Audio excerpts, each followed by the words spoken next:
Well, good morning. I was been gone for 2 weeks. It's great to be back up here. If you are unaware as to where Marlon is, he is in Minneapolis. He's actually helping a church up there and will be for the next couple months. He'll be coming back and forth between the two. He'll be preaching up there actually twice a week on Saturday evenings and in the mornings. So he's got a full schedule, but he's got an office up there and he's got a place to stay. And I heard that he has all the Doritos he can eat. So it's going to be fun for him on some levels. On other levels, it won't be eating all those Doritos. So we just started a brand new series called Secretly Awesome. And I've actually really been enjoying this because there is a lot of people who do a lot of things that you just don't hear about. Kind of like the video you saw there, a lot of that stuff that you saw them doing is stuff that you don't always get to see. And people do a lot of really awesome things. And I think we have the opportunity in our lives and in the things that we do on a regular basis to be secretly awesome. And I think some of those things go unseen. And for good reason. Some of those things are difficult to find. Some of those things are hard to find. On other times, it's easy to see those sort of things. But when you get to view somebody doing something out of the goodness of their heart with no intention of having other people see them do it, there's just something awesome about how secretly awesome they are. And this week, we're going to be looking at something that really defines being secretly awesome, and that is doing what's right. Doing what's right is probably one of the most difficult things to do in the world in general. And when you do it, you really do become secretly awesome because most times when you do the right thing, people don't notice. Oprah Winfrey actually said it pretty well. She said, real integrity is doing the right thing, knowing that nobody's going to know whether you did it or not. Kind of worded in a different way that I think is even better in one of my favorite shows. In Futurama, they said, when you do things right, people won't be sure you've done anything at all. Yes, I'm a 33-year-old man who likes cartoons, and I got no problem with it. Cartoons are so much softer than the world, right? Futurama is one of my favorites, and I think that the way that they said this is just perfect. When you do things right, people won't be sure you've done anything at all. Isn't that true? And I think how great this quote is also the reason why doing the right thing doesn't happen very often. Because people don't notice that you'll do it. So you don't, right? You kind of look at it and you go, so what's the difference? Why does it matter? Why do I have to do the right thing if no one's going to know that I did the right thing? Why do I have to choose to do the right thing when the right thing is more difficult? When the right thing hurts sometimes? And yet nobody's going to know that I did the right thing or not. Why would I choose to do the right thing anyway? Now, I don't know about you, but throughout my life, I've had a lot of mistakes, a lot of problems, and I tried not to do them in front of people that will remember them. So I stay away from that. But I had one that this week that multiple people got to view. And I got myself into a little bit of a fender bender. And I don't like even talking about it because I don't want you guys to know that I was this stupid. Because how does that make me look, right? And this is actually a perfect picture because that's exactly what happened. I was pulling out of my parents' driveway, as I've done 1,000 times, and there was this truck behind me, and I'm talking to my wife, and I tried to blame it on her, but that didn't work. Because I was distracted. I was, worrying about her feelings and stuff. And if I hadn't been worried about her feelings, I tried to say that, if I didn't worry about your feelings so much, we wouldn't get in car accidents. But I was talking to her, and I was distracted, and I backed up, and I turned to the right, and when you hit a car, it always sounds 1,000 times worse than it really is, when you slam into somebody else. But I backed up, and I hit my right taillight into his front driver's side fender. So right in front of the driver's door, I crashed into this thing, and I wasn't upset. I didn't say any bad words. It was totally fine. And now I'm lying to you. I It's shocking, when it happens because you don't want to do it and you feel so stupid. It's like, you've been driving for so long and then this is what happened, You expect other people to run into you, not you to run into other people, especially a car that's not moving, that's sitting still. So I crash into this thing and, I pull forward and I get out and I look and of course, my end, it's worse than his. On my right light is busted out. All the light bulbs still work, but the casing is all bent and the fender's kind of mashed in a bit and the paint is scraped off. And then I look at the truck and this truck is just held together by the paint. Like, it's so rusty. If it was a transformer, it'd be dead because there is so much rust on this thing. And I'm thinking of all the cars to hit, I hit this one. And I'm trying to figure out who the car belongs to. And I'm thinking through all the worst possible aspects. Here's somebody with a car that's basically disintegrating. And now we'll get the opportunity to claim it and get a brand new one. I'm like, oh, he's going to take advantage of me because he wants a new truck. And the truck is full of garbage and the fender's held on by bungee straps. I mean, really. And I'm thinking of all the bad things going to happen. And of all the cars to hit, I couldn't hit a nice one. I had to hit something that's this, and because I'm assuming someone's going to take advantage of me. So I get out of the car, and I walk up to the house that the car is parked in front of, and I walk inside, and I'm knocking, and no one's there, so it's not that one. And my wife goes to another one, and we're looking around. I don't want to look. I don't want to look for people. I don't want to find who owns this car because I'm just ugh. And I'm walking around, and we can't figure out who it belongs to. So I start picking up the pieces of my light, and I start picking them up, and I'm picking them up pretty good. I'm thinking to myself, wow, if I get all these cleaned up, he wouldn't even know I was here. I pick it up and I throw it in the back of the car, and I'm looking around, and it's not that bad, really, on his end. It's just a dented, it's just a dent. Besides, there's so much rust, you wouldn't even tell it. And I even said that out loud. I said, I bet he wouldn't even know I hit his car. It was that bad. So I'm walking around trying to figure it out, and I finally decide that, I gotta decide what I'm gonna do. I gotta decide how I'm gonna go about handling this situation. And my dad's out there, and my brother's out there, and my mom's out there, and the KWWL news is out there. It seemed like everybody had to see this. So after I clean it up really good, and I rationalize the fact that the car, you wouldn't even be able to tell that it'd been hit. And I'm looking to my dad because I'm waiting, because I'm like, this is the guy. He knows the stuff. He knows how I should handle this. And if he says he might not even notice, I'll be like, you're right, I'm out of here. And I'm just waiting. And come on, tell me. Give me an out here. Tell me how I can get away with this. Tell me how I can get away with this. And I'm waiting, and he goes, well, I guess if I were you, I'd probably leave a note. I'm like, oh, I know that. I know that's what I'm supposed to do, but you're supposed to look at me and go, oh, I don't want him to go through hard times. Get out of here real quick. I won't tell anybody. He told me I had to leave a note, and I knew I had to leave a note, so I'm fumbling around, and I'm looking through the car, and I can't find a piece of paper. Okay, cool. I can't find a piece of paper. Can't leave a note. Can't leave a note. Don't have a piece of paper. Oh, there's a piece of paper.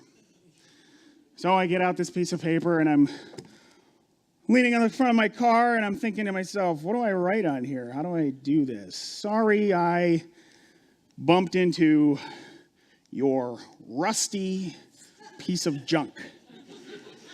No, I didn't say that. I said, sorry I bumped your car. Call me 563. What if I put down the wrong number? 724-6698. That's not my number. But I thought that. I thought if I left the wrong number, he can't get a hold of me. Genius, right? He wouldn't even know. I'm going, no, I don't want to do this. And I scratch in the numbers, and now my phone number's imprinted on my hood. And I take the note, and I walk over to the vehicle, and I put it face down, and I hope that it rains so the ink will run.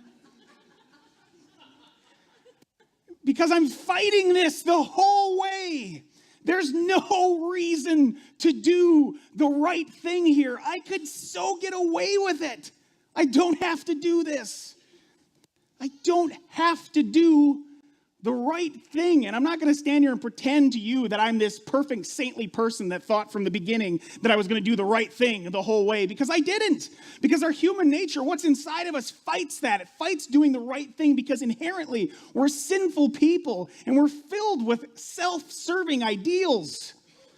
And I wanted to be self-serving in this moment. I wanted to write down the wrong number. I wanted to not leave a note. I wanted to not do anything. I wanted to drive away, and I would have been totally fine. I know I could have gotten away with it. I know I could have gotten away with it. And therein lies where we end up day after day with struggles, with what we're doing. We just know that if we choose to do the right thing, it's going to hurt in some cases. It's not going to be easy. It's not going to end up the way that we want it to. We're going to have to struggle through that. And then we tell ourselves, we know we can get away with it. And 9 times out of 10, yes, you'll probably be able to get away with it. So what difference does it make? Why is it that we don't want to do what's right? We'll choose doing what's wrong over what's right because doing what's wrong will allow us to get out of the problems. And we don't want to do what's right because, first of all, it helps us avoid potential messes and potential struggles. Now, when we're the people that are wronged, we take it a different way. We look at it and we go, okay, the right thing here to do is to be forgiving, is to give them a little bit of a break, to kind of cut them a little bit of slack. But instead, we choose something else. See, when we're the causer of problems, we try to avoid doing the right thing. And when we're the receiver of problems, instead, we start dealing with retaliation and justice, and we think that we have to make them pay. We avoid doing the right thing in this situation, too, because we want to get back at them. We want to make sure that they know if we've been wronged, we want to tell them why. And even though the right thing is to be nice and courteous and to kind of give them a little bit of a break and to cut them a little bit of a slack, we choose to retaliate and say that what you're doing to me is wrong. And there too we avoid doing the right thing because the right thing hurts. Doing the right thing when we know we should forgive somebody, when we know we should be graceful, when we know that we should help them out, doing that hurts a lot. Because you don't end up vindicated. You didn't get your punches in. I don't know if they know that they were wrong. And we avoid doing the right thing because we want to feel retaliation and we want to feel justice. It says this in 1 Peter. Slaves, in reverent fear of God, submit yourselves to your masters, not only to those who are good and considerate, but also to those who are harsh. See, it's saying that even if these people that are your masters are treating you poorly, they're treating you bad, they are in the wrong, they're doing the wrong thing, you still need to choose to do the right thing. Society and the world would tell us that if someone is wronging you, you need to fight back. You need to kick some tail. You need to make sure that they know that you're confident in yourself and that you can fight back in those areas. But this is saying something completely different.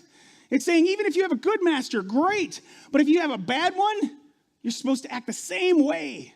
You're supposed to do the right thing. You're supposed to treat those people like Jesus treat those people. It says later on in that verse, when they hurled their insults at him, talking about Jesus, he did not retaliate. When he suffered, he made no threats. Instead, he entrusted himself to him who judges justly. Here's the guy, here's Jesus, who at any moment could have said, enough of this, I don't want to deal with this anymore. Climb down off that cross and tell them all what they need to hear. At any moment, he could have said, I'm done. I've had enough. You deserve this. And he could have laid the hammer down on every single person there and every single person in the future because he was God. But instead, he took it. He didn't retaliate. Even when he suffered, he made no threat. He was silent. He picked up his cross, a shred of a man, and he carried it up the hill. And at any moment, he didn't have to do it. And yet us, We say we believe in this man. We say that we know who Jesus is. We say that we know that he was God. And yet when somebody says a bad word to us or somebody gives us that finger we don't like, we retaliate. We don't show grace. We don't do the right thing. Instead, we make sure that they know that what they did was wrong and that they can't do that to me. But here, this man took the ultimate amount of abuse and hatred and vileness from people. And he walked silently, accused no one, at no time said, I'm done with this. Instead, he took it all. And he never retaliated. And he waited, just like it says there, he entrusted himself to him who judges justly. Jesus is talking about God there because God is in control. God is the one who can judge these people, not us. Even though we love to do that, it feels good to judge people. But instead, he left that up to God. You see, we don't trust God to get us out of our messes. That's why we avoid doing the right thing. That's why we avoid being honest. With the car issue, I didn't trust that God would help me through it. I needed to take my own things. I needed to make sure the number was off. I needed to make sure I didn't leave a note. I needed to make sure I picked up all the pieces.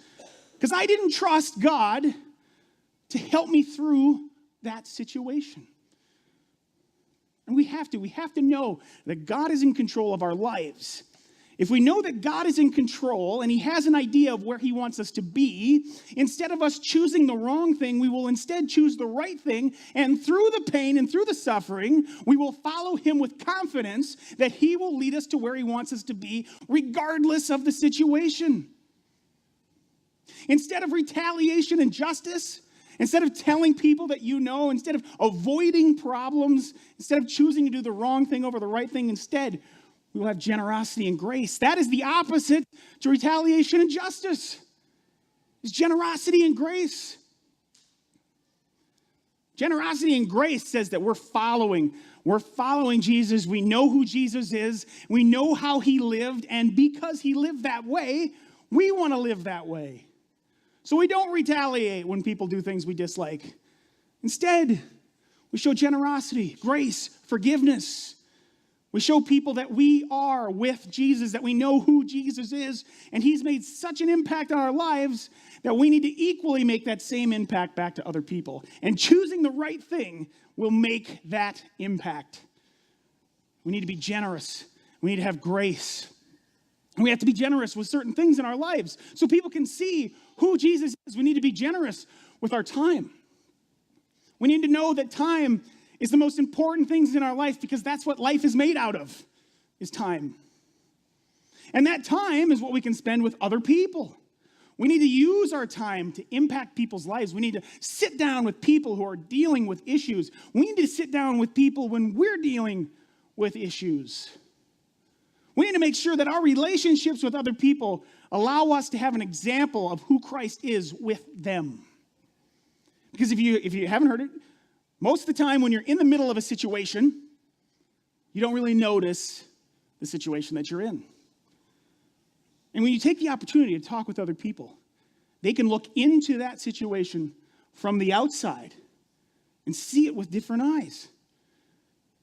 We're designed to have relationships with God, and we're designed to have relationships with other people.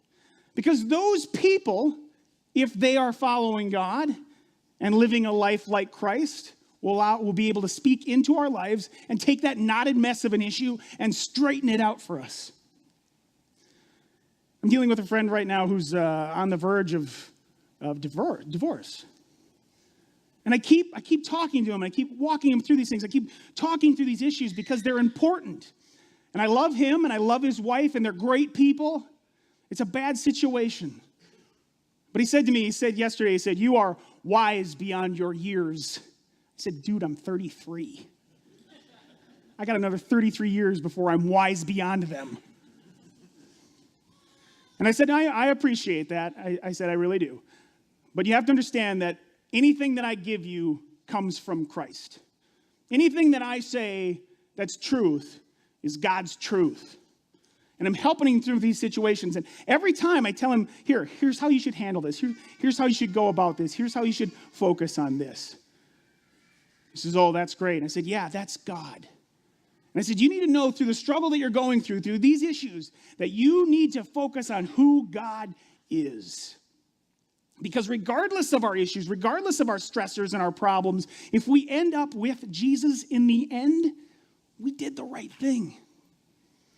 And other people, through our time and through our mentorship and through our discipleship and through talking through young people who don't understand or talking with older people who do understand, they allow us to take these messes and straighten them out. And we need to be generous with our times. We need to look to people who need help and give that help to them through conversation, through our example of who Christ is in our lives.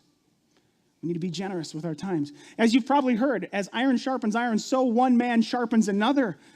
Because we are capable of helping people with their problems when we follow Jesus and then give that to them. The men's group is a great place. I've been going to it as much as I can, and it's awesome. Because every time we go there, we talk about these issues, and I know when I talk to somebody, and I'm talking across the little group to them, and I say, well, maybe this is how this should work, and they go, oh, I never thought of it that way. Boom, iron sharpens iron. That's how it works. That's how we're connected. And I don't know how many times I went to men's group and somebody would say something, Adrian would say something, I go, I never thought of it that way. That's brilliant.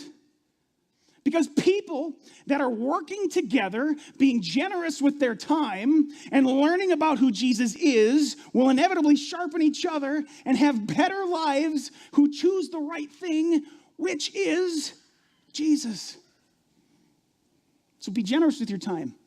Join a small group. Find somebody that's younger than you that you can give some wisdom to. Find someone that's older than you that you can take some wisdom from. Talk to people about your issues, about your struggles. That's what church is for. Church isn't about sitting here singing some songs and listening to some idiot up front talk and then going home and not thinking about it the rest of the week. Church is about coming in and having a really, really bad week and finding somebody you know here and going, I got to talk to you. Can you help me with this? It's about going up to people and asking for help, humility. It hurts. Doing the right thing hurts, but it will win out in the end. Look for people. Be generous with your time. Help people through struggles and be helped by them in their time. Another thing, be generous with your talent. We have so many talented people here. We have so many people who serve and want to serve other people. I mean, I'm up here now, there's 4 people in the back running sound equipment who are talented, who want to do that. We don't give them enough credit sometimes. And you know what? Those people back there that run that stuff are secretly awesome because they serve with their talent. Even though not every single day we go, great job, sound guys. They're secretly awesome because they've taken their talent, they know what it is, and they decide to serve people like Christ would through it. And we all have talents. Don't even sit there and pretend that there's not a talent that you have. If you can lick your elbow, that's a talent. Don't belittle it. Maybe that's it. And someday you're going to make some kid laugh because you licked your elbow, and they're going to think back to who you were, and they're going to know they saw Jesus in you in that moment. Because your talents are God-given to serve other people generously. And when you serve people generously, you're doing the right thing. So what's your talent? You may not know what it is. You may be searching for it. We have a whole lot of things you can do at the church here. This is a small list of things that can be done here. The church is always growing. It's always changing. It's always trying to do better. And we need people with talents that can write a newsletter, that can clean bathrooms, that can mow the lawn, that can help write sermons, that can sing music, that can play instruments. We need people with talents. And we need people with those talents to use them generously to serve the people of Iron Ridge so that those people can go out and impact the world that they live in. See how that works? You come here with a talent. Sometimes maybe your only talent is to give of your money. Sometimes your only talent is to come up to somebody and go, hey, can I talk with you for a few minutes?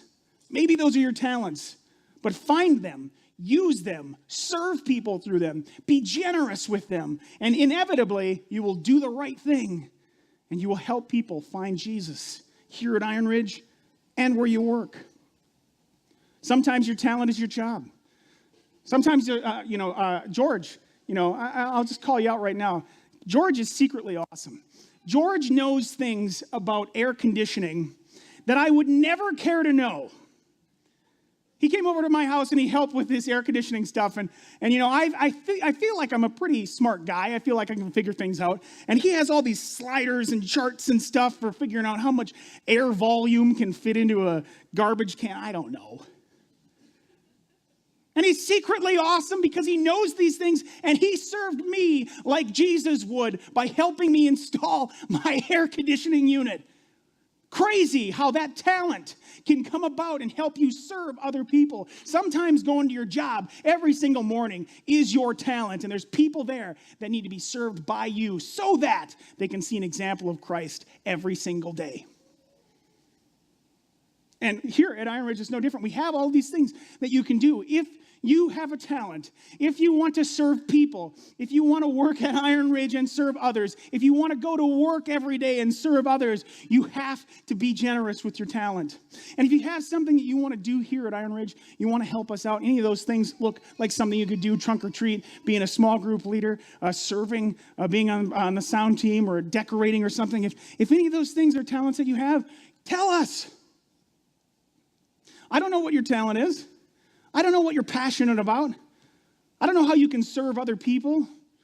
But tell us. Tell me. Tell Marlon. Tell Terry. Tell Jim. Tell somebody on staff. And we'll help you. We'll help you find your talent if you don't know what it is. And we'll help you use your talent if you do. Because here at Iron Ridge, we look for people that will serve. We look for people who will get involved and impact the lives of people that come here so that they can go out and impact the lives of people who don't. That's why we need this. We need to be generous with our talents. We need to be generous. The people that serve in children's church, I don't know how they do it. I would have killed 3 kids by now. My wife keeps saying, we need to have kids. I'm like, have you seen those kids? So the people back there that are doing children's church right now, you are secretly awesome because you're working through your passion and you're helping people who need to be helped. And you know what? There's going to be kids that go through that children's church that don't remember a single lesson or a single thing you ever said. But they're going to remember you being Jesus to them, I guarantee it. Because those kids need to see you as adults, see you as parents, see you as friends who change their lives so they can go out into this crazy world that will inevitably put them through the ringer and say, you know what, there was a moment when a person at church in the children's church looked at me and said something, I don't even know what it was, but I really felt like they cared about me. And from that moment on, I've dedicated my life to Christ. We need to use these things. We need to look at those things and go, those talents can serve people. And if you have one, don't know what one is, come talk to us. We'll find it. We want you to help out here because the goal of Iron Ridge Church is not just to become a well-oiled machine of people who do things here, but instead to do things here that allow people to go out and change the world that they live in. Iron Ridge doesn't have to be 4 walls and a door. Iron Ridge Church is people moving through their community, changing life after life after life. And this church is used to help them do just that. Third thing is this. Be generous with your treasure. The things that we have, the money that we have, the stuff that we do, we work Monday through Friday so that we can feel good about the check that we get. And sometimes that money just doesn't do it for us. We need to be generous with our treasure to other individuals. There's a lot of people here at church who may not know it, but we take money in for things every year, for Christmas, for holidays, for school, and we give that back out to people because we want to make sure that those people know that Iron Ridge is here for them. We've given almost a dozen Christmases to people. Every year we find people who can't have a Christmas, who don't have money for a Christmas, who have kids who won't get presents. And Iron Ridge says, let's take this money and give that to them so that they can give their kids a Christmas. Not because Christmas is important, but so that the mission of the church is realized through that giving to them. And that those people know that if there's ever a need, they'll come to this church and we'll be here for you. And that's how this system works. Iron Ridge survives off of your offerings. We're only here because you see something of value in us. And we take that money and we use it to impact the community around us. Our budget is something that we use to see how much we can affect other people's lives. Granted, there's bills to pay and lights to turn on and screens to work and stuff that'll break. And yes, we need to fix those things so that we can keep operating. But Iron Ridge uses the money that you give to us to impact Northeast Iowa. And if it ever stops being that, I don't want to be here. Because Iron Ridge Church is about changing its community and its surrounding communities. And the money that we take in from you is what we use to impact those communities. Trunk or Treat exists because of people's donations. I have people that don't even go to church here that sometimes will walk up to us at Trunk or Treat and hand us checks. Hey, thanks. This is a great thing that you're doing for our community here. I just want you to have this. It's happened a couple times. People I have not seen since then. Because when we give of our treasure, we're saying, you know what? The only thing that matters is God and his mission. And God really asked us to trust him through that. It's the one thing in the Bible that God says, test me on this. Give of your money, give of your tithe, give to the church, and I will take care of you. It's one of the few things that they legitimately say, test me in this, is your money. And you know what? If you can't give 10% to Iron Ridge Church, give 5%. If you can't give 5, give 2. If you can't give 2, give 1. If you can't give anything, show up here every Sunday, and you're still just as welcome. Because Iron Ridge survives because of the people in the doors and what they do here, and then what they give through their talents, their time, and their money. That's how Iron Ridge works. And something we've always stand by here, if you're looking to show God that you trust in him and you want to give of your money to Iron Ridge Church, and there's a day when you don't think you can make it, and you come back and you say, I've been trying to give my money to the church, and it's just not working out, I'll give you the money back. Iron Ridge Church will do that. Because we believe in the people here, we believe that God's in control, and we believe that if you trust in God with your money, with your talents, with your time, that he will take care of you. It may not be exactly the way that you think, but God's in control, and this church will help you in those times that you need it. So just be generous with your treasure, be generous with your time, give of yourself, learn to be generous in all of these areas, and don't choose retaliation and justice and avoidance. Instead, choose generosity and grace. Because God will take care of us. God is in control. And when we can admit that sometimes we do things on our own because we just don't trust that God will help us through our messes, that's a great starting point. It's a great point to start working on how you will begin to trust God to get us out of our messes so we can choose to do the right thing. So, I wrote the note, left it on the car, and I went home. And, you know, when stuff like that happens to you, it's kind of surreal. You just start thinking. You know, I pride myself in only thinking at least 3% of the day. But when something like this happens, it's at least like 4. And you start thinking through all the things that can happen. You start thinking of the phone call you're going to get. You start thinking of the person that's going to be on the other side of the line. You start thinking of what you're going to have to pay. You start thinking about your premiums. I don't even know what a premium is. I just know I don't like it.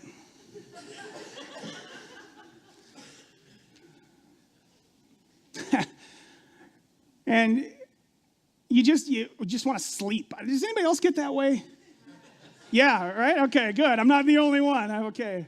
Yeah, you just get tired. It's just like, I just want to go to bed. And it's something about the stress that just wipes you out.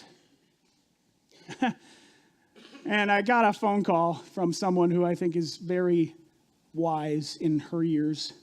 She said this to me. She said, peace in problems comes from knowing you did the right thing, not that you know everything will be all right.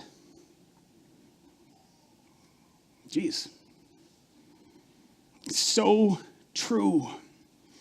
Because we try to look at the struggles that we go through. We try to look at these problems and we say, if I could just figure it out, if I just knew what it was going to look like in the end, then I could relax, then I could let it go, then I could have peace.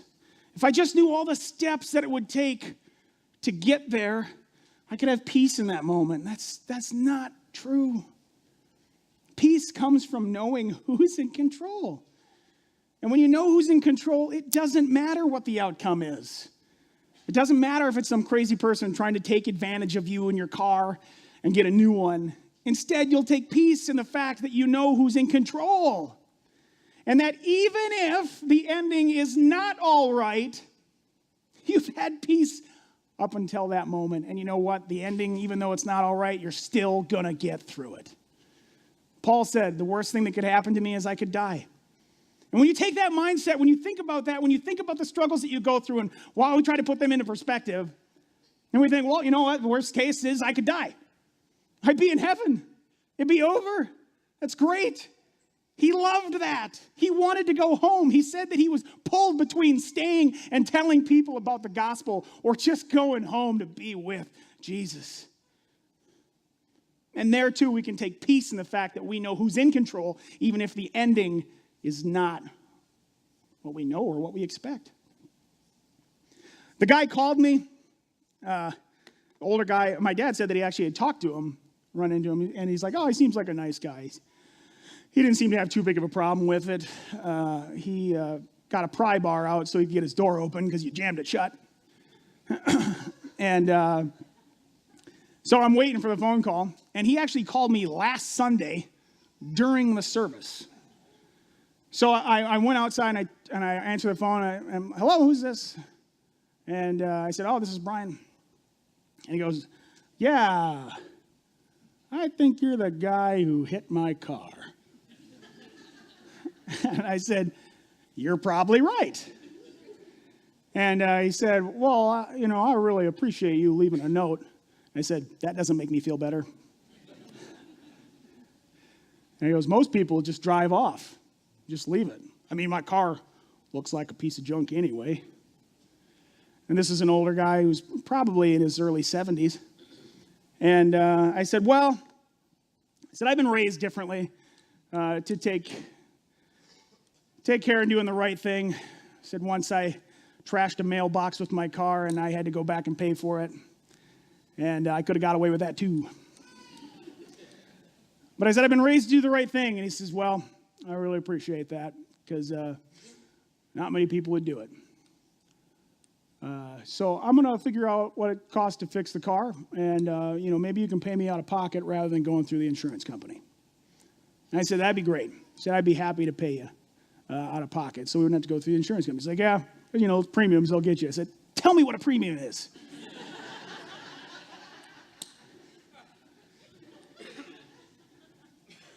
So I hung up, and that was that. And he called me Monday. Morning and said, hey, I had the car looked at. You wouldn't think something that was such a piece of junk would cost so much. And I went, oh, God. Really? Really? Yeah, it looks like it's going to cost me about $825 to replace the front fender and fix the door. And tell you what, you give me $425 and we'll call it good. I said, that sounds great.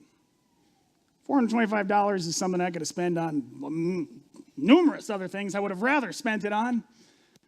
But the guy saw what I did. The guy saw that I chose the right thing. He knew I did the right thing, and he treated me a little bit better because of it. I didn't get off scot-free. He didn't say, hey, way to go, superhero, for doing the right thing. I'll pay for it all. I owned up to it. I paid for it. I met him. I shook his hand and said, hey, man, sorry. Didn't think I'd run into you like this.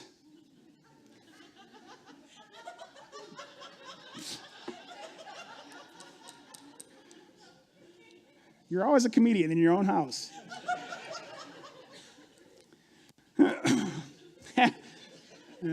I wrote him the check, $425 to his name, which I now can't remember.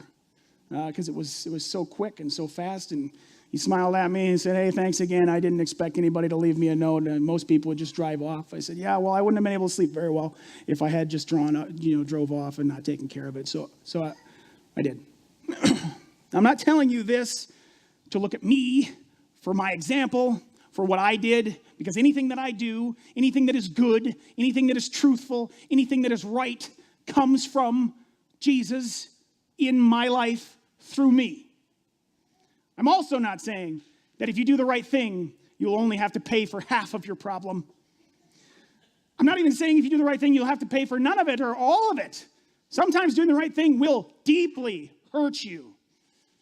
This guy had every right to hit me with everything he had to go through, because it was my fault. He could have went through the insurance company.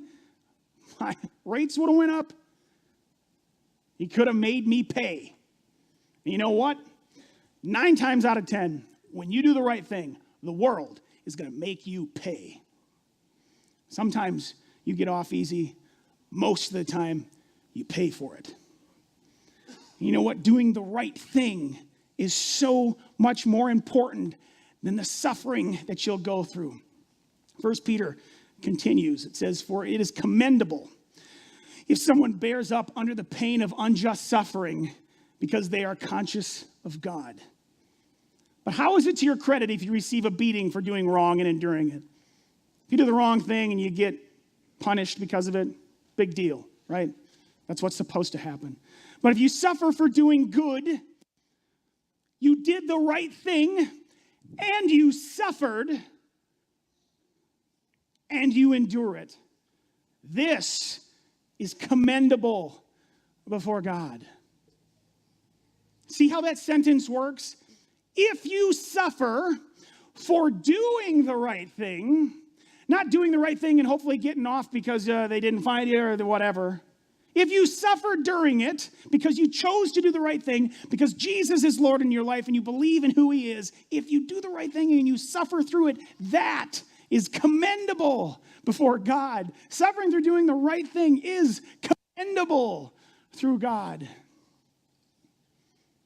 Choose to do the right thing, because when you do, and then you suffer through it because they don't always work out the way that you want to, that is commendable by God.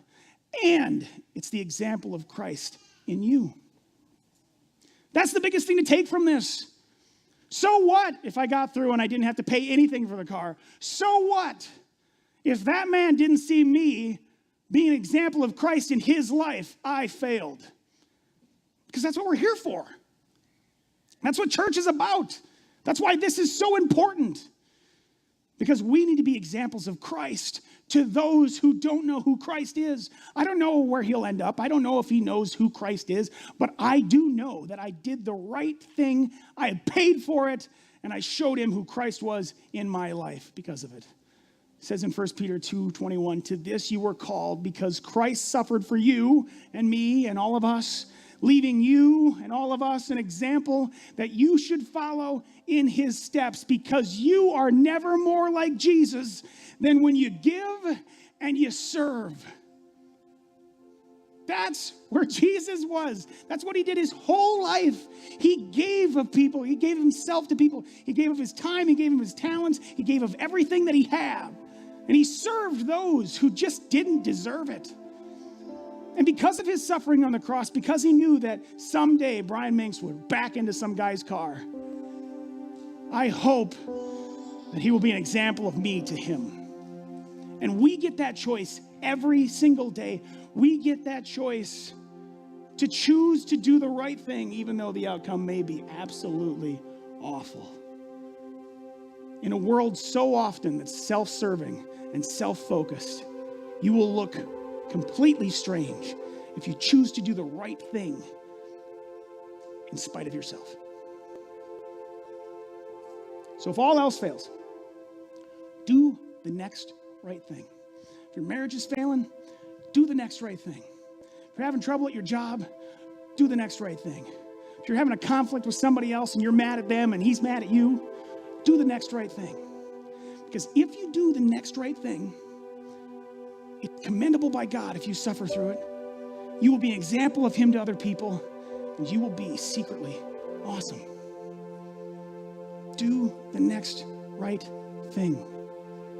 You will be glorifying God like you never imagined. And you will be secretly awesome. Let me pray with you. Heavenly Father,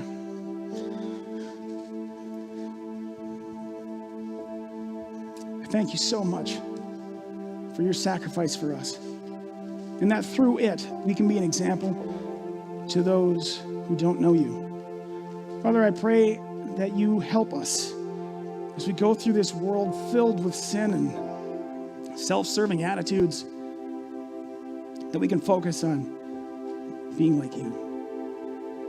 Father, help us as we go to choose the right thing, that through all those moments that our human nature, our sinful heart is saying, don't do it, don't do it, don't do it, that you will be the quiet breeze of a voice who says, do the right thing. Father, help us to be more like you and to choose the right thing the rest of our days. In Jesus' name, amen.